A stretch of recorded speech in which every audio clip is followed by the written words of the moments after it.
എല്ലാവർക്കും നമസ്കാരം, സ്വാഗതം. ഈ പത്രസമ്മേളനത്തിൽ പാർട്ടിയുടെ സംസ്ഥാന അധ്യക്ഷൻ ശ്രീ രാജീവ് ചന്ദ്രശേഖരൻ പങ്കെടുക്കുന്നു. അദ്ദേഹം നമ്മോട് സംസാരിക്കും. എല്ലാവർക്കും നമസ്കാരം. ഞാൻ ഇന്ന് ഈ പത്രസമ്മേളനം വഴി 3 ചോദ്യങ്ങളാണ് CPM-ന്റെ ബഹുമാനപ്പെട്ട മുഖ്യമന്ത്രി പിണറായി വിജയനോട്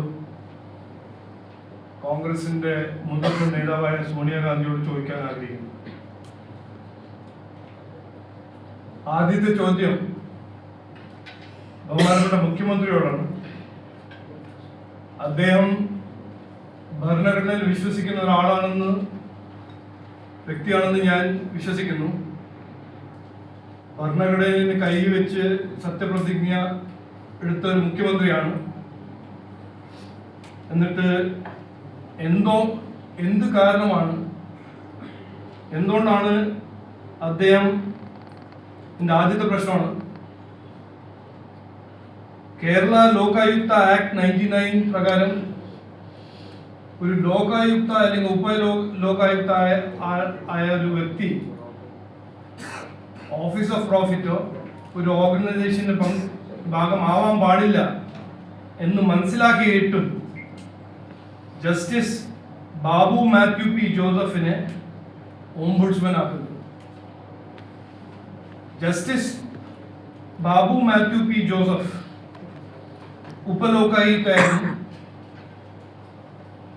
കേരള ലോകായുക്ത 99 ആക്ട് പ്രകാരം അദ്ദേഹത്തിന് ഒരു ഓഫീസ് ഓഫ് പ്രോഫിറ്റ് എടുക്കാൻ അനുവാദമില്ല. എന്നിട്ടും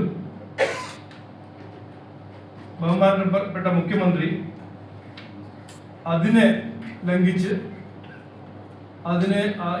ഇദ്ദേഹത്തിനെ ഓംബുഡ്സ്മാൻ ആക്കാൻ ശ്രമിക്കുന്നു. അപ്പോൾ ആ ഒരു ഇഷ്യൂനെ കുറിച്ച് ഞങ്ങൾ BJP NDA ഇന്നലെ ഗവർണറിനെ പോയി കണ്ടു. ലോക് ഭവൻ അദ്ദേഹത്തിനെ കണ്ടു. ഞങ്ങളുടെ ഒരു റെപ്രസെന്റേഷൻ ഗവർണർ കൊടുത്തിട്ടുണ്ട്. കൃത്യമായ ഫാക്റ്റും വസ്തുതയെല്ലാം ഉൾപ്പെടുത്തി അദ്ദേഹത്തിന് കൊടുത്തിട്ടുണ്ട്. അപ്പോൾ ആദ്യത്തെ ചോദ്യം, എന്താണ് ഒരു കമ്പൾഷൻ ഒരു ലോകായുക്തനെ ആക്ടിനെ വയലേറ്റ് ചെയ്ത് ഓംബുഡ്സ്മാൻ ആക്കുന്ന ഒരു ശ്രമം എന്താണ് ആവശ്യം? ഒന്ന്. രണ്ടാമത്തെ ഒരു ചോദ്യം, അതും ബഹുമാനപ്പെട്ട മുഖ്യമന്ത്രിക്കാണ് ഞാൻ അദ്ദേഹത്തോടാണ് ചോദിക്കുന്നത്.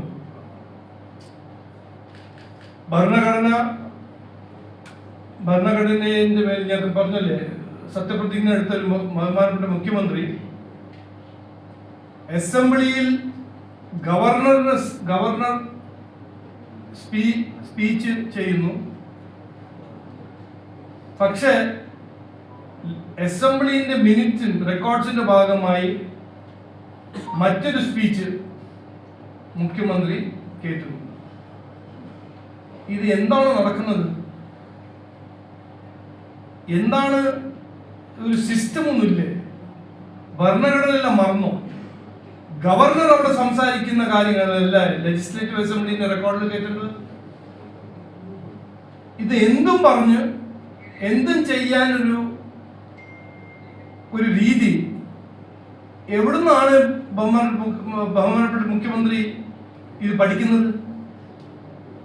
ഏത് അസംബ്ലിയിലാണെങ്കിലും ഗവർണർ പറയുന്ന അദ്ദേഹത്തിന്റെ സ്പീച്ച് അല്ലേ റെക്കോർഡ് പോകേണ്ടത്? അതെല്ലാം മാറ്റി സർക്കാരിന് വേണ്ടപ്പെട്ട ഒരു പാരഗ്രാഫ് അതിൽ കയറ്റി അത് അസംബ്ലിന്റെ റെക്കോർഡാക്കുന്ന രീതി തെറ്റാണ്. അത് എന്തുകൊണ്ടാണ് ചെയ്യുന്നത്? ഈ CPM-ന്റെ MPs അല്ലേ ഭരണഘടന എടുത്തിട്ട് ഇങ്ങനെ നടക്കുന്നത്? രാഹുൽ ഗാന്ധി ചെയ്യുന്ന കാര്യങ്ങളെല്ലാം CPM ചെയ്യുന്നില്ലേ? ഈ ഭരണഘടന എടുത്ത് കോൺസ്റ്റിറ്റ്യൂഷൻ സംരക്ഷിക്കണം എന്ന് പറഞ്ഞ് നടക്കുന്നത്.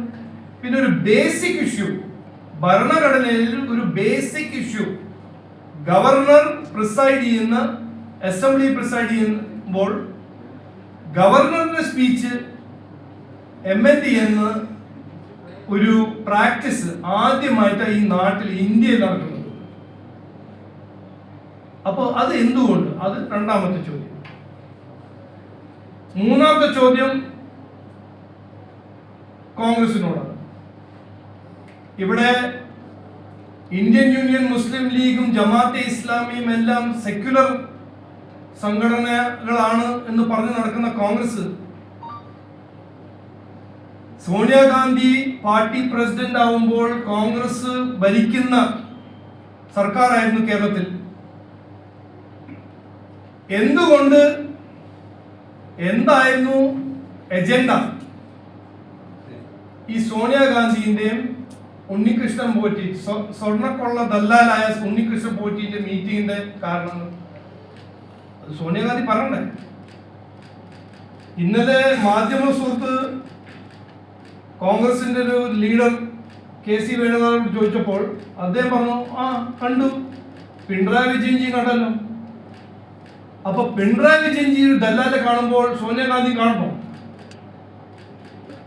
ഇതെന്തായിരുന്നു ഇതിന്റെ കാരണം? ഇതിന്റെ പിന്നിൽ എന്തായിരുന്നു? സോണിയാഗാന്ധി ആയിരുന്നു കോൺഗ്രസ് പാർട്ടിന്റെ പാർട്ടി പ്രസിഡന്റ്, ഉമ്മൻചാണ്ടിന്റെ സർക്കാരായിരുന്നു. ഞാൻ പറയാൻ ഇതപ്പോ ഞങ്ങളുടെ ചോദ്യം ഇതാണ്, എന്തായിരുന്നു സോണിയാഗാന്ധിന്റെ മീറ്റിങ്ങിന് കാരണം? ഇത് സോണിയാഗാന്ധി പറഞ്ഞു, കോൺഗ്രസ് ഇത് പറഞ്ഞു.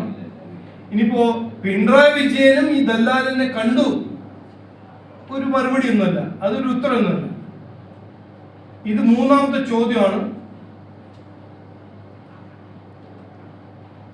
ഒരു വശത്ത് മുസ്ലിം ലീഗ് സെക്യുലർ പാർട്ടിയാണ്, ജമാഅത്തെ ഇസ്ലാം സെക്യുലർ പാർട്ടിയാണ്, മറുവശത്ത് അഴിമതി എന്റെ ഒരു ഐക്കോണായി, ദേവസ്വമിന്റെ ദല്ലാലായി, ശബരിമലയെ കൊള്ള ചെയ്യുന്ന ഉണ്ണികൃഷ്ണൻ പോറ്റി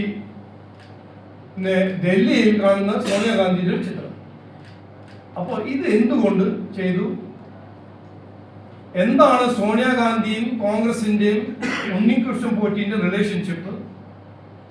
ഈ സ്വർണ്ണക്കൊള്ള ഞങ്ങൾ ആദ്യം മുതൽ പറയുന്നത്, ഈ സ്വർണ്ണക്കൊള്ള കഴിഞ്ഞ 10 കൊല്ലമൊന്നുമല്ല, ഇത് 10-15 കൊല്ലമായിട്ട് നടക്കുന്ന കാര്യമാണ്. ഇതിന്റെ ഒരു കൃത്യമായി 100% തെളിവാണിത്. ഈ ഉണ്ണികൃഷ്ണൻ പോറ്റിനെ പ്രോത്സാഹിച്ചത് പിണറായി വിജയനും മാത്രമല്ല, കോൺഗ്രസിന്റെ മുതിർന്ന നേതാവായ സോണിയാഗാന്ധിയും ആണെന്ന് ഞങ്ങൾക്ക് പറയാൻ ആഗ്രഹിക്കുന്നു. ഞങ്ങളുടെ ചോദ്യം നമ്പർ 3, കോൺഗ്രസ് ലീഡർ സോണിയാഗാന്ധി പറയണം, ഒരു ഉത്തരം തരണം. എന്തുകൊണ്ട്, എന്തായിരുന്നു എജൻഡ, ഉണ്ണികൃഷ്ണൻ പോറ്റിന്റെ റിലേഷൻഷിപ്പ് എന്താണെന്ന് കൃത്യമായി ഒരു മറുപടി തരണം. ജനങ്ങളുടെ ആവശ്യമാണ് എന്ന് പറയാൻ ആഗ്രഹിക്കുന്നു. വേറൊന്നുമില്ല.